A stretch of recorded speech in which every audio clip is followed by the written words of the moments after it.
퉁쾌 상쾌 퉁쾌 정치 토크쇼 정치 인싸 소개부터 가겠습니다. 네, 안녕하세요. 소영주입니다. 안녕하세요. 박성태입니다. 네, 안녕하세요. 윤희석입니다. 안녕하세요. 장성철입니다. 네, 저는 진행의 아나운서 이선영입니다. 광고 듣고 오겠습니다.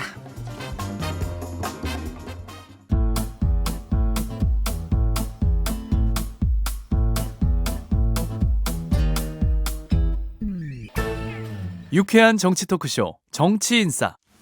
네, 여러분은 정치인싸와 함께하고 계십니다. 이번 주가 좀 휴가 다녀오신 분들이 많은 주였던 것 같아요. 휴가 뭐 이 대통령도 갔다가 왔는데 네. 우리 패널들은 휴가 계획 없으신가요? 저는 뭐 매일이 휴가예요. 애들이 다 커갖고 저는. 아니 그래도 방송 출연도 많이 하시고. 아이 뭐 여기 나오면 재밌잖아요. 장 소장님은요? 주말에 그냥 이렇게 운동하고 그걸로 휴가를 가늠하고. 저도 자영업자가 된 뒤로 주말 빼곤 휴일이 없어요. 네. 서 소장님. 휴가가 뭐예요? 자, 저희가 이렇게 열심히 방송을 하고 그렇습니다. 있습니다. 네. 아무튼 휴가 얘기로 좀 시작을 해봤는데 말씀드린 것처럼 이제 닷새간의 첫 휴가를 이 대통령이 다녀왔습니다. 주말부터 곧바로 업무에 복귀를 했는데 이제 오자마자 정말 바쁘실 것 같아요.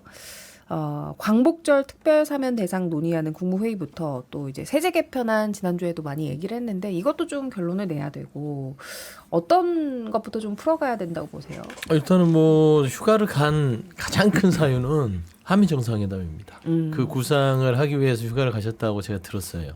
사실 이제 계속 휴가를 안 가고 국정을 처리하다 보면 그거를 고민할 시간이 좀 부족하지 않았을까. 주변에서 참모들이 가셔서 오직 한미 정상회담 부분에 대해서만 조금 계획을 세워보자라는 것이었고, 사실 돌아오고 나면 이제 그 구상이 끝났으니 가장 큰 현안은 뭐 이번에 특별 사면 아니겠습니까? 그래서 이미 뭐 사면 대상 명단도 올라 있는 상황이고, 그러면은 이렇게 다음 주 10일, 그러니까 화요일 10일을 국무회의에서 그걸 결정을 해야 되니까 아마 지금쯤이면은 다 결정하지 않았을까.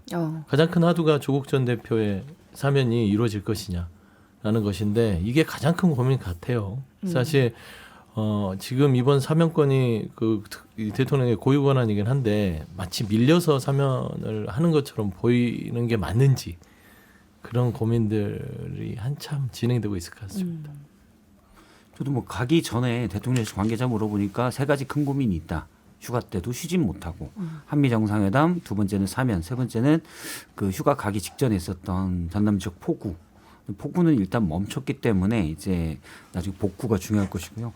정상회담과 사면이 중요할 것 같은데 사면은 되는 분위기지만 대통령의 결단만 남았다가 전체적인 분위기더라고요.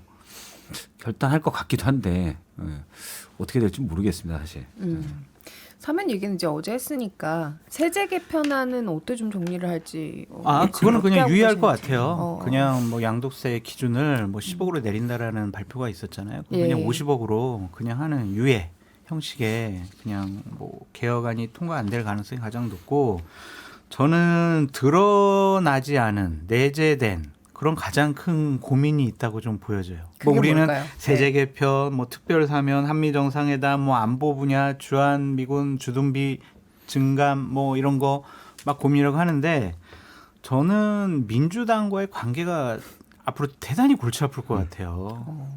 그러니까 지금 알려진 것으로는 박찬대 전 원내대표에게 좀 마음이 더 가 있지 않았느냐. 그래서 많은 의원들이 박찬대 후보를 밀었는데 정청래 후보가 상당히 조금 큰 격차로 이제 당대표가 됐잖아요. 그러면서 일성으로 자, 우리가 내란 종식하고 이제 험한 일들은 우리 당에서 알아서 하겠다. 그게 이제 당하고 대통령실하고 생각이 약간 좀 차이가 있을 것 같아요. 뭐 역할 분담이라고 할 수는 있지만 대통령께서는 좀 야당과도 대화하고 타협하고 통합하는 그런 모습 보이고 싶어 하는데 좀 강성한 목소리를 여당에서 지금 내니까 그게 좀 부담스러울 수 있을 것 같고, 좀 체급이 지금 당이 엄청 높아졌어요. 예를 들면 정청래 대표, 김병기, 추미애 법사위원장 이런 분들을 상대하기에 이 대통령실에 있는 강훈식 비서실장이라든지 우상호 정무수석이라든지 이런 분들이 원래는 좀 자, 우리 좀 대통령실 중심으로 해가지고 좀 얘기 좀 나눕시다. 그러면은 뭐 말이 먹혀야 되는데 이분들이 본인 신념과 고집도 있고 선수도 높아가지고 좀 대통령실에서 견인해 나가기가 좀 쉽지 않아 보인다. 오히려 당으로부터 대통령실이 설득당할 수가 있지 않냐. 그런 점에 있어서 어느 정도의 불협화음이 벌어질 수 있다. 우리가 하는 말이 맞다니까요! 라고 하면서 대통령실을 설득을 하거나 때로는 협박할 수도 있지 않나. 이게 내재된 잠재적인 큰 갈등의 요인. 이걸 어떻게 할까? 이 고민도 대통령께서 하실 것 같아요.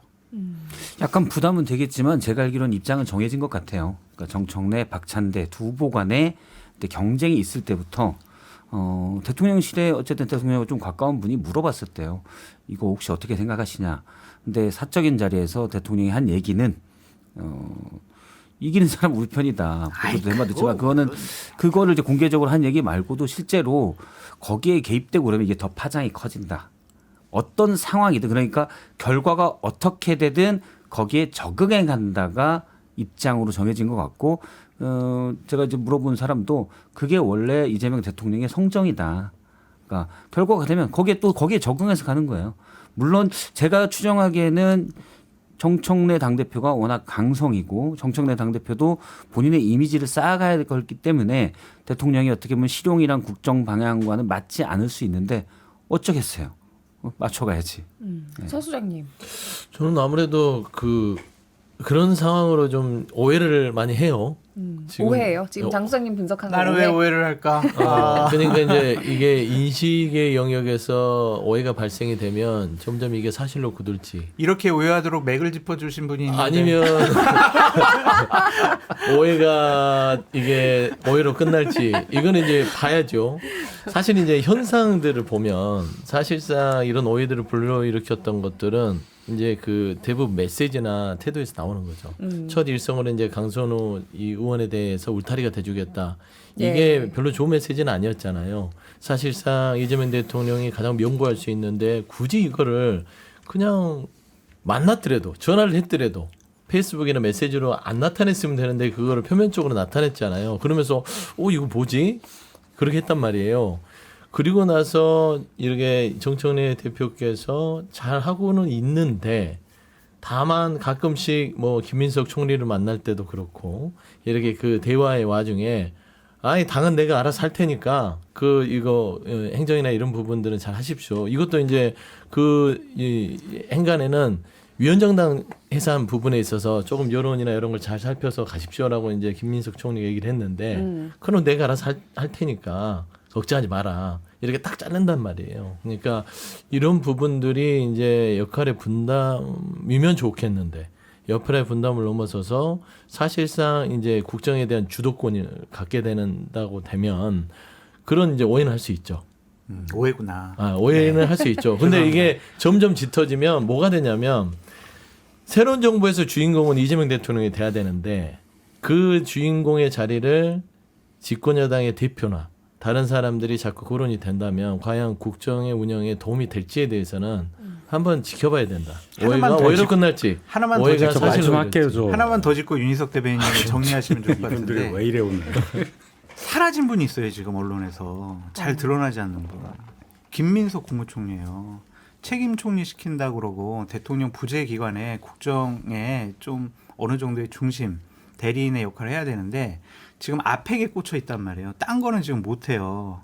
그러니까 당정청 회의를 이렇게 하게 되면은 김민석 국무총리가 중심이 되어야 하는데 과연 이게 정청래, 김병기 이 기센 분들 과연 이게 잘 될까? 막 그런 생각도 들더라고요. 전력이 좀 약하지 않냐? 그런 생각이 좀 들어요. 오해겠죠, 뭐 제가. 저도 오해를 좀 더 해볼게요. 그러니까 왜 자꾸 오해를 해요? 87년 헌법 바뀐 다음에 우리가 흔히 얘기하는 이제 영도적 지도자를 대통령으로 모신 경험이 많잖아요. 김영삼, 김대중, 뭐 박근혜 뭐 이렇게 쭉 오면서 뭐 윤석열 대통령도 장악력이 셌단 말이에요.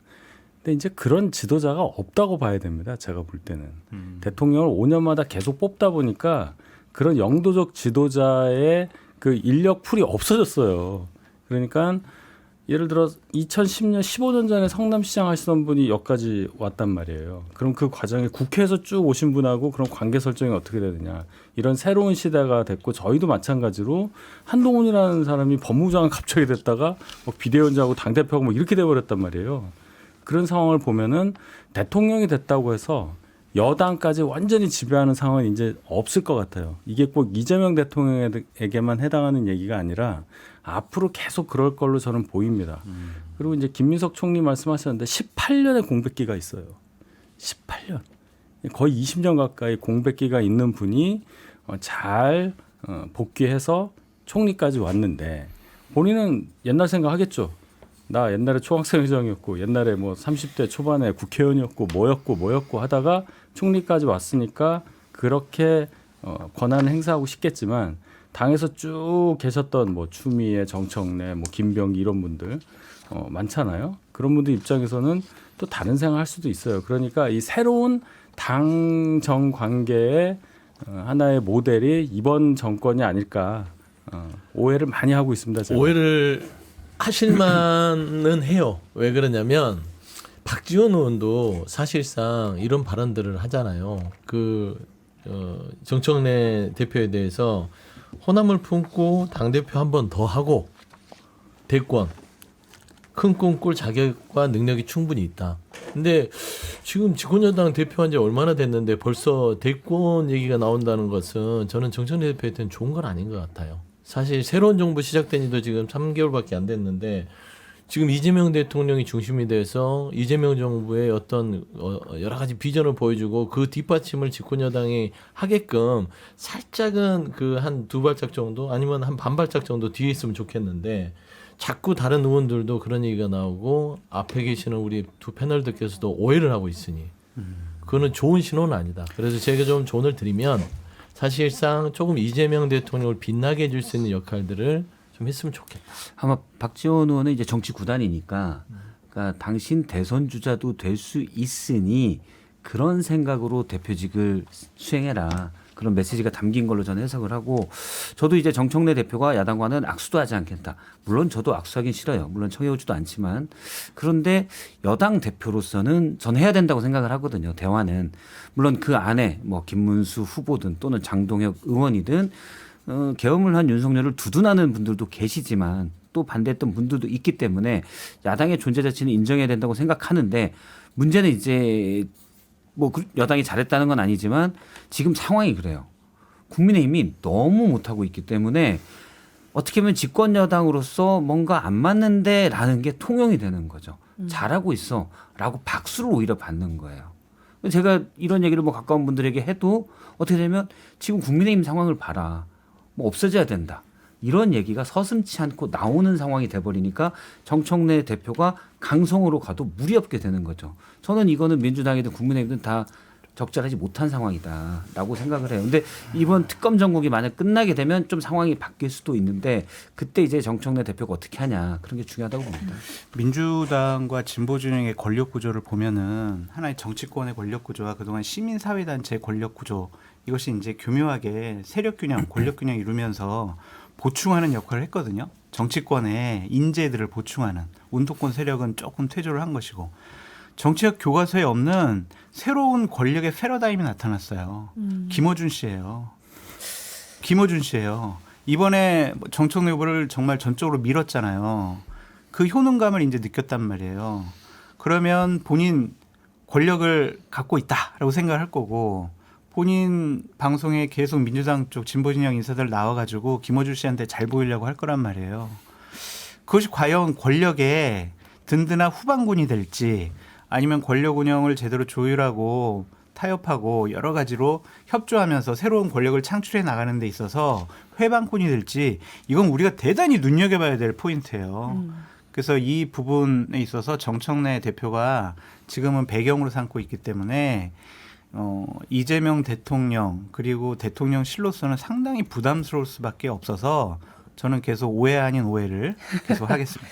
그러니까 명심과 청심이 엇나갈 가능성에 대해서 지금 장 소장님이 계속 얘기를 하신 거잖아요. 네, 지켜봐야 될 대목이죠. 네, 근데 어쨌든 이번 주에 뜨거웠던 민주당 이슈는 이제 이춘석 의원의 차명거래 의혹이었는데 이 부분에 대해서는 뭐 정청래 대표와 이재명 대통령이 뜻을 같이 한 것 네. 같아요. 뭐 엄정 수사해라. 그리고 제명을 의결했잖아요, 민주당에서. 네. 네, 이 부분에 대해서는 어떻게? 그러니까 이제 보시나요? 이춘석 의원에 대해서는 입이 10개로도 할 말이 없는 상황이에요. 정말 놀라울 정도가 아니라 경악을 금치 못할 만큼 그 차명거래와 국정기획위원으로서의 관련 종목들을 거래했다는 것들은 뭐 어디 이론의 여지도 없고요. 변명의 여지도 없고요. 그래서 그날 즉시로 정청래 대표가 긴급조사를 지시했고 예. 그다음에 불러다가 탈당을 했으나 사실상 출당 조치를 한 거죠.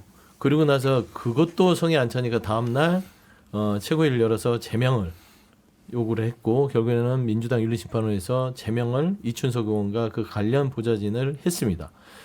그와 동시에 당일날 이재명 대통령도 휴가 기간임에도 불구하고 엄중한 수사를 지시했고 사실 주가 조작해가지고 이득을 보는 사람들은 개미를 피멍들게 하는 사람으로 폐가망신 시키겠다고 했기 때문에 저는 말을 엄중한 수사라고 했지 속으로는 폐가망신 시켜라 라는 정도의 더 강력한 어감으로 저는 엄중 수사를 지시했다고 봐요. 저는 그런 부분에 있어서는 정청래 대표와 이재명 대통령이 잘한 조치다. 그래서 이춘석 의원에 대해서는 정말 엄정하게 서울청에서 수사를 해서 어떻게 해서 그런 일을 벌였는지 밝히고 그 부분에 대해서 결과가 나오면 민주당이 또 다시 국민한테 사과를 한 번 더 하는 어떤 절차까지 거쳐야 되지 않을까 생각합니다. 민주당에서 이렇게 좀 어쨌든 발빠르게 조치를 하기는 했지만 국민의힘에서는 한 발 더 나아가서 뭐 특검하자 이런 얘기까지 나오더라고요. 야당이니까요. 야당이니까 이제 그런 얘기 하는 건데 저희가 특검 주장한다고 해서 민주당에서 뭐 안 받아들여주면 할 수가 없는 거고 공허한 느낌은 있습니다.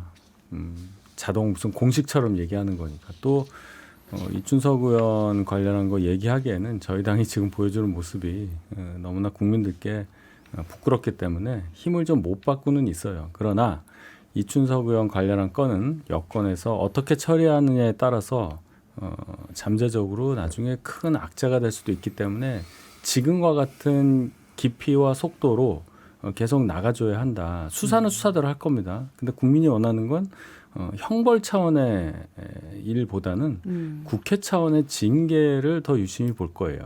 결론은 이분이 국회의원이었기 때문에 문제가 되는 거 아니겠어요? 더 크게.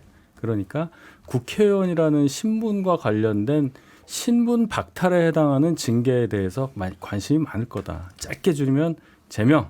과연 거기에 대해서 민주당 지도부에서 어떻게 생각할 거냐. 민주당 내부에서 조금이라도 온정적인 얘기가 나오냐 안 나오냐. 그 점을 국민들께서 보실 것이다. 이렇게 보고 있습니다. 저는 뭐 일단 이재명 대통령과 정청래 대표가 잘했다고 봐요. 사실 개인의 일탈, 비위 이런 건 언제든지 있을 수 있거든요. 조직이 그거를 어느 선에서 끊어내느냐. 불을 언제 빨리 끄느냐가 상당히 중요해요. 조국 전 장관 사태도 사실 오래 갔던 거는 본인이 계속 부인하면서 이게 커졌던 거고 여러 의혹들로 사실 더 번졌잖아요. 강선우 장관 후보자 때도 사실은 빨리 사퇴했으면 큰 문제가 없이 지나갈 건데 그 진실 게임이 되고 그다음에 그냥 임명 강행 분위기가 되면서 오히려 다른 의혹들이 막 나왔습니다. 근데 이거는 정말 정광석화처럼 빨리 불을 껐다. 이거는 긍정적으로 평가하고 말씀하신 제명은 저도 사실은 자진사퇴, 의원직 자진사퇴하는 게 맞다라고 봅니다. 아마 기소돼도 재판까지 쭉 가고 임기를 다 채울 거예요. 그런데 만약 이춘석 의원이 제명이 되면 자 그럼 이준석 의원은 어떻게 할 거냐. 45명 국민의힘 관저에서 체포영장을 막았던 의원들 물론 45명을 통째로 하긴 뭐하지만 예를 들어 뭐 그중에 일부는 또 어떻게 할 거냐. 추경호 원내대표는 당시에 그런 의혹들 이게 법원에 어쨌든 기소가 되더라도 판결 날까지는 오래 걸릴 거잖아요. 어떻게 할 거냐. 이게 상당히 복잡한 국면으로 갑니다. 근데 윤리위원회가 국회 윤리위원회가 여기에 대해서 권위 있게 결정할 만한 위치에 있지 않아요. 그래서 상당히 그렇게 된다면 어려운 문제가 되기 때문에 저는 뭐 개인적으로는 자진사퇴가 맞다라고 봅니다. 그러니까 제명을 하기에는 또 다른 제명 건들 때문에 그렇죠. 형평성에 문제가 있을 수 있다. 기준이 다 생기고 그러면 민주당에서 이준석 의원은 가만히 있어도 된다고 보겠어요? 아니 뭐 그 대선 다르죠. 토론 때한 거 그거 가지고 이게 뭐 말이 돼요 이게. 이름도 헷갈려. 그러니까 거기에 대한 기준들이 불명확해서 이준석 그러네요. 발음을 잘해야 돼요. 건이 팩 다르다고요. 하나 차이네요. 지금. 이거는 민주당 내부 분위기 때문에 그 얘기를 하는 거예요. 이게 사안의 경중 이것도 물론 중요한데 저는 이 건에 대해서는 민주당 지도부가 그러니까 어떻게 반응하느냐 이제 집권한 지 한 10주 됐잖아요. 이 상황에서 이 건을 어떻게 보느냐는 것을 기준으로 국민들이 보실 거란 얘기예요. 저는 이제 그렇게 알겠습니다. 네. 따지면은 1순위 제일 무거운 제 개인적 기준은 제일 무거운 건 예를 들어서 추경호 원내대표, 권성동 의원 지금 백 받은 게 있잖아요. 쇼핑백 2개나 받으셨잖아요. 그리고 이춘석 의원. 이준석 의원이 사실 제일 낫다고 생각해요. 근데 그거를 제가 말씀드린 건 윤리위에서 권위 있게 기준을 세울 수가 없다라는 거죠. 지금 알겠습니다. 윤리 체제는. 여기까지 얘기하고 이춘석 의원 논란으로 인해서 이제 법사위원장 자리가 지금 바뀌게 생겼거든요. 그 얘기는 2부에서 이어가도록 하겠습니다. 지금 여러분께서는 6회, 3회 통쾌한 정치 토크쇼 정치 인사를 듣고 계십니다.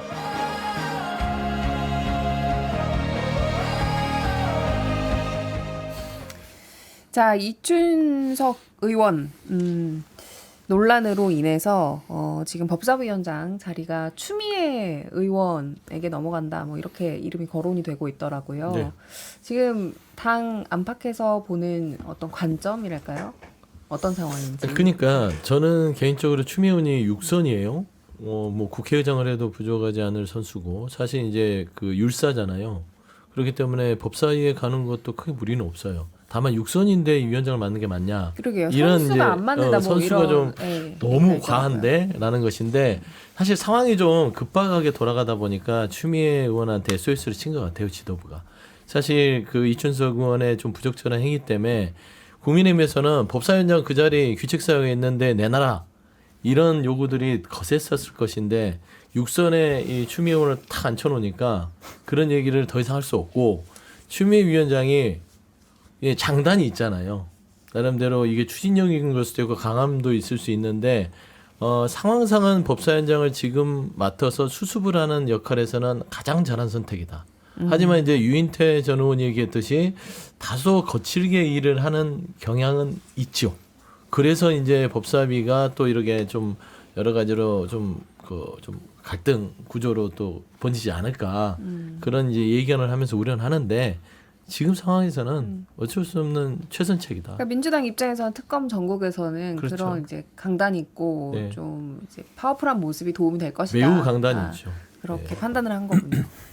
뭐 권한이 있으니까 강단이 뭐 별로 없어도 충분히 민주당 의석수나 이런 것을 배경으로 해서 민주당 지지자들이 원하는 강한 지지자들이 원하는 모습을 보여줄 수도 있는데 굳이 추미애 의원을 법사위원장을 했다는 것은 그만큼 정청래 대표가 생각하는 정치의 방향이 정말 세구나 하는 걸 그냥 보여주는 것이어서 너무 솔직하신 것 같아요.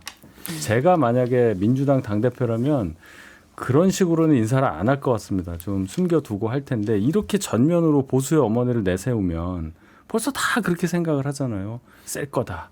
뭔가 강하게 하면서 야당하고 굉장히 격렬하게 싸울 거다.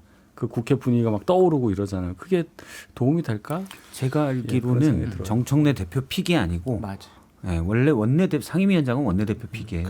그래서 아침 비공개 최고위원회에서 김병기 원내대표가 추천을 하고 제가 알기로는 그 전에 다른 사람을 하나 추천했는데 그분이 이제 안 한다고 사양을 하셔서 김병기 원내대표가 추천을 하고 좋은 생각이다라고 최고위원회에서 정청래 대표도 좋다라고 해서 이루어진 걸로 알고 있어요. 그럼 더 문제네요. 그걸 좋은 생각이라고 했다니까. 근데 거기서 무슨 말씀인지 아시잖아요. 원내대표가 얘기하는데 그건 나쁜 생각인 것 같은데요. 대표가 얘기하기는 좀 그럴 거예요. 그리고 좋아 보이지 그거는 않아요. 상임위원장 선임은 원내대표 의견이 많이 들어가는 예, 거기 예. 때문에 그런데 저는 거기서 사실 그런 생각도 해요. 정청래 대표가 상당히 그립이 강한데 추미애 의원은 그립이 더 강해요. 그럼 정청래 대표가 당은 내가 알아서 할게. 물론 당은 알아서 할 수 있는데 사실 대부분 원내일은 원내대표 소관이거든요. 물론 민주당은 약간 대표가 더 위에 있는 그런 게 돼 있는 형태지만 그런데 추미애 법사위원장이 법사위를 어떻게 꾸려나갈 것인가에 대해서는 제가 추정컨대는 김병기 원내대표도 말빨이 안 먹힐 것 같아요. 네. 당대표도 사실 크게 의견이 먹히지 않을 수가 있습니다. 근데 이게 전반기에 보궐이니까 특검 정국까지는 뭐 저는 충분히 큰 반발 없이 될 수 있을 것 같아요. 라고 생각할 수도 있고 니들은 잘 들었어요. 반론. 아니면은 그러니까 추미애 법사위원장 지난 과거의 행적들을 보면 자기 고집이 신념이 대단히 강한 분이잖아요. 그래서 그래 당의 일은 당신이 하시오, 원내 일은 당신이 하시오. 하지만 법사위 일은 내가 알아서 하겠소. 이렇게 생각할 가능성이 높고 본인이 항상 하나 더 이렇게 생각할 수 있을 것 같아요. 그래서 본인이 생각하는 사법개혁이라든지 검찰개혁에 대해서 자기 고집을 더 많이 부리지 않을까 그런 생각도 드는데 이번에 다른 정치적인 꿈이 있잖아요. 내년에 뭐 국회의장이라든지 아니면 경기도지사 나가고 싶어하는 꿈이 있기 때문에 그렇게 예전처럼 큰 갈등은 불러일으키지 않지 않을까. 않을 수도 있다. 네, 좀 그렇게도 생각. 그 비슷한 얘기가 궁금해서 여쭤보려고 했는데 그 선수 안 맞는다 이런 얘기 방금 했잖아요. 네. 그래서 추미애 의원이 자신이 이 법사위원장 자리에 내정된 것에 대해서 어떻게 생각하고 계시는지. 좋게 생각하고 있죠. 아니 내년에 지방선거가 있잖아요. 네. 예를 들면 평의원으로 있는 것보다는 아. 법사위원장은 주목받는 자리고 지금 3대 개혁안을 정청래 대표가 추진하지 않습니까? 그게 다 법사위하고 호흡을 맞춰야 됩니다. 그러니까 뭐 언론개혁이든 검찰개혁이든 사법개혁이든 이런 부분들이 사실 당대표가 추진하더라도 법사위가 또 그걸 다루면서 뉴스를 만들고 그 중심에 추미애 위원장이 있을 수 있으니 이보다 더 좋은 선거운동이 어디 있어요. 그러면은 그냥 받아서 내년 6월이니까 뭐 한 3월, 4월까지만 법사위에서 특검 이런 부분들을 처리하는 과정에서의 메시지와 이슈 파이팅만 하더라도 추미애 의원 입장에서는 법사위원장이 나쁘지 않죠. 뭐 6선이든 5선이든 뭐 7선이든 그건 중요하지 않고 사실 정치적 꿈을 꾸는데 좋은 토양이 있다면 이걸 마다할 수가 없어요. 근데 다만 이제 그 우리 장 소장님께서 얘기하듯이 그 추미애 의원이 그래 당대표는 당대표 알아서 하고 원내대표 알아서 하고 법사위는 내 거니까 내가 알아서 하고 이렇게 할 수도 있겠으나 저는 크게 무리는 하지 않을 것 같아요. 근데 이제 그 경기도지사 경선 같은 경우에 또 권리당원의 힘이 제일 세잖아요. 그분들의 요구 사항을 추미애 법사위원장이 더 세게 좀 받아들일 가능성이 있지 않을까라는 생각도 들고 지난주에 경기도지사를 나가고 싶어하는 민주당 분 한 분을 좀 만났어요. 그래서 여러 가지 얘기를 했더니 내년도 지방선거 공천을 가지고 이것도 갈등과 분란의 좀 씨앗이 되겠구나. 상당히 좀 견제하는 여러 가지 생각과 방법들을 생각하고 계시더라고요. 그런 것을 보면은 앞으로 이제 민주당과 뭐 대통령실은 이렇게 원만하게 그냥 톱니바퀴처럼 굴러가진 않을 수도 있겠다. 좀 그런 생각이 들었어요. 그게 이제 오해일 수도 있고. 오해구나. 아이고 오해네. 저희가 사실 한번 죄송해요. 오늘 계속 지켜보도록 오해네요. 하겠습니다. 정청래 대표 추미애 법사위원장 체제에서 제일 골치 아픈 건 제가 볼 때는 정성호 법무부 장관일 것 같다. 그래서 검찰개혁 법안 하는데 사실은 지난 검경 수사권 조정이나 이런 것들에서 검찰의 수사 지휘권이 약해지면서 보안 수사에만 제한되면서 형사 사건이 되게 밀린다는 지적들이 일선 경찰에서도 되게 많아요. 네. 그리고 형사 사건 피해자들이 재판이 너무 늦춰지고 있다. 옛날에는 형사부 검사들이 그것들을 다 지휘해서 빨리빨리 하고 경찰이 만약에 계속 끌면 가져가 버렸거든요, 그냥. 근데 그런 것들이 막히면서 또 경찰들이 그냥 검찰이 빨리 해라라고 해도 그건 네 생각이고요. 나도 바빠요. 그러면 이게 진행이 안 됩니다. 그래서 좀 무리했던 물론 검찰 개혁의 방향은 맞지만 일반 시민들 특히 형사사건 피해자들 입장에서는 이게 손해가 크다, 피해가 크다라는 게 인권 변호사들 주장도 많이 있었어요. 공청회에서도 그런 게 논의가 된 걸로 알고 있는데 저는 정청래 대표나 추미애 법사위원장이 그런 부분을 좀 잘 살펴서 검찰 개혁, 검찰은 개혁해야죠 당연히. 근데 그런 걸 살펴서 신중해야 된다고 생각을 하고 정성호 법무부 장관이 아마 그런 생각일 텐데 그런 데서 조금 일단 무작정 고만할까봐 우려가 되는 부분이 있습니다. 오해하지 마세요, 자꾸. 알겠습니다. 민주당 얘기는 여기에서 좀 정리를 하고 여론조사 하나 소개하면서 국민의힘 얘기로 넘어가겠습니다. 엠브레인 퍼블릭, K-스탯 리서치, 코리아 리서치, 한국 리서치가 지난 21일부터 23일까지 진행한 전국 지표조사의 내용인데요. 더불어민주당 지지율 44%, 국민의힘 지지율이 16%가 나오면서 지지율 격차가 거의 3배까지 나는 상황이 됐습니다. 네. 여기서 멈추면 좋겠는데 더 떨어질 수도 있어서 이게 갤럽이 조사가 나올 때마다 계속 이제 떨어지고 있는 상황. 그나마 다행인 게 갤럽이 3주째 안 하고 있거든요. 안 하는 게 오히려 다행인 상황. 그 갤럽이 아마 다음 여름 휴가인가요? 주에는 나올 걸로 아는데 그때 어떻게 되냐. 갤럽이 조금 더 기준치가 될 수 있는 상황이기 때문에 그래서 이런 걸 보는 거고 전 연령대 전 지역에서 다 지고 있잖아요. 그러니까 뭐 70대 이상이라든지 뭐 영남권이라든지 이렇게 TK, 믿고 있었던 이제 분야 욕에서도 이제 민주당한테 다 지고 있는 상황. 그렇죠. 그럼 이거는 보수를 지지하는 집단이 사라진 게 아니기 때문에 당이 보수로부터 거부당하고 있다 이렇게 이제 해석하는 게 맞을 걸로 보여요. 그럼 당이라는 존재가 그러니까 국민의힘이라는 당과 보수를 동일시했었던 인식에서 이제 벗어날 수밖에 없다. 그러니까 당이 보수를 다 담을 수 없는 상태가 완벽하게 증명이 됐기 때문에 당이 이 방향을 바꾸지 않는 한, 개혁을 하지 않는 한 당의 존재 가치가 없어질 거다. 이런 하나의 경고로 받아들여야 한다. 근데 저희 전당대회 과정이 너무나 시끄러워서 걱정이 더 많아졌어요. 저는 솔직히 말씀드려서. 앞으로 숫자 나올 때 더 긴장해서 봐야 하고 아주 힘듭니다. 요새. 지금 제가 그 여론조사 개요를 지난 21일부터 23일이라고 했는데 지난 4일부터 8월 4일부터 6일까지 3일간 진행한 전국 지표조사였고요. 자세한 내용은 중앙선거 여론조사 심의위원회 홈페이지 참조하시면 되겠습니다. 네. 근데 이 정도 격차면 44와 16이면 거의 이제 3배라고 했는데 이 중간에다가 당을 하나 만들어도 되는 이제 이 여분이 생겼다. 그러니까 이게 재건축. 그렇죠. 이제 이 룸 속에 당이 하나 들어가도 될 만한 이제 공간이 생겼다고 저는 보여요. 44와 16이면 거의 30%대의 이 수치가 그렇죠. 비거든요. 근데 이 수치에 쑥 들어갈 수 있는 당이 존재하지 않을까라는 저는 생각이 들어요, 개인적으로는. 이제 16이라는 숫자가 지금 국민의힘의 수치를 대변하고 이게 이제 점점 떨어질 것 같아요, 저도. 지금 더 좋아질 요인이 하나도 없고. 그렇게 됐을 때는 지금 이 수치가 더 떨어지게 되면 이제는 국민의힘 내부에서도 뭔가 제대로 된 창당 작업이라든지 분화 작업이 필요한 시기는 됐다고 저는 이 수치에서 좀 읽을 수 있고 그 내용을 좀 들여다보면 TK, PK가 다 무너지고 있어요. 그게 무너진다는 건 뭐냐면 정통 보수의 당원들이 흩어지고 있다는 겁니다. 그러면 이제 흩어지는 그 보수를 담을 그릇이 필요한 시점이 와버렸다. 지금 현재 국민의힘의 전당대회 보면 이게 아수라장인가요? 난장판인가요? 거의 이제 거의 혼수 상태 직전의 어떤 모습을 보여주는 것 같았어요. 대구 전당대회를 보니까. 그래서 저는 이제는 국민의힘 내부에서도 좀 합리적인 판단을 하시는 분들도 이 공간으로 들어갈 고민들을 하셔라.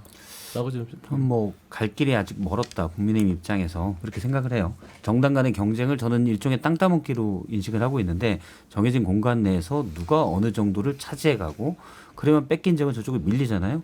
지금 국민의힘의 모습은 특정 정당의 땅을 따먹어 가고 있는 입장인 것 같아요. 자유통일당.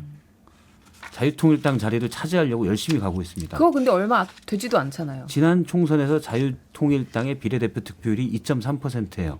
그래서 갈 길이 아주 멀었다라고 하는 겁니다. 107명의 의원이 있지만 지금 목소리를 내는 의원들의 대다수는 저는 한 10여 명 정도가 목소리를 내는데 이분들의 메시지가 자유통일당과 크게 다르지 않아요. 물론 뭐 조경태, 안철수 의원 정도 빼고 그러면 자유통일당 자리가 그렇게 부러워서 국으로 매진하고 있기 때문에 지지율이 2.3%가 나와야 돼요. 네. 제가 안타까운 거는 당이 이렇게까지 무너지는데 그동안 당의 혜택을 입고 국회에서 20년, 30년 가까이 계시던 분들이 한마디도 안 한다는 거예요. 그전에는 말하지 말라고 그래도 막 나가서 말하던 분이 지금 아무 말도 안 해요. 안 나오죠. 누구예요? 이렇게 떠오르잖아요. 응? 저희 울산에도 당에 계시고 저기 서울 대구에도 계시고 뭐 잘 안 들리네요.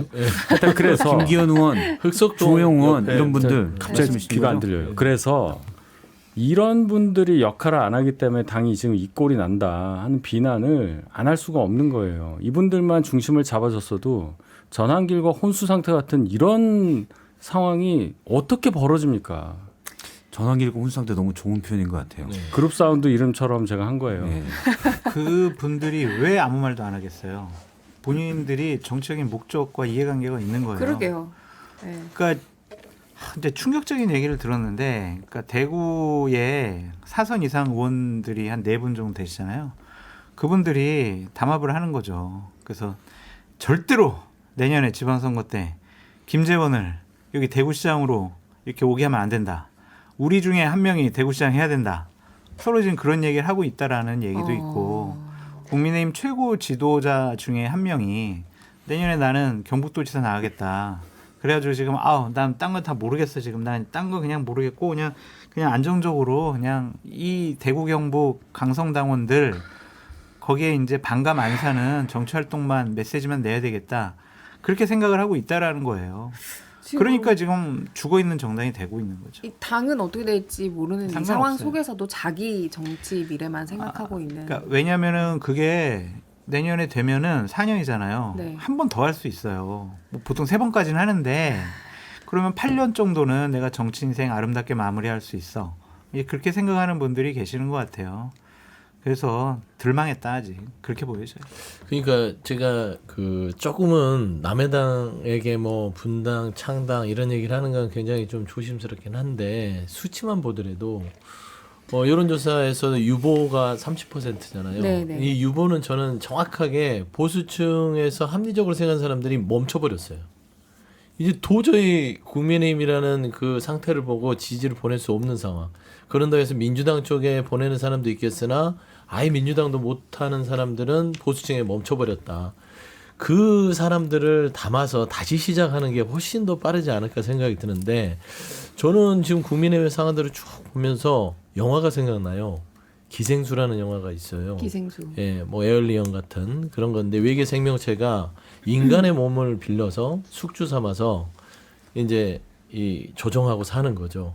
이제 따지고 보면 어떤 극우라는 어떤 소수의 그런 생명체라고 해야 되나요? 정치 세력이 국민의힘이라는 큰 어떤 덩어리에 들어와서 국민의힘을 숙주 삼아서 다시 뭔가 활동하려는 느낌이에요. 근데 왜 그 국민의힘을 숙주 삼아서 활동을 하느냐? 그 배경에는 속옷 입고 들어누워 있는 그분.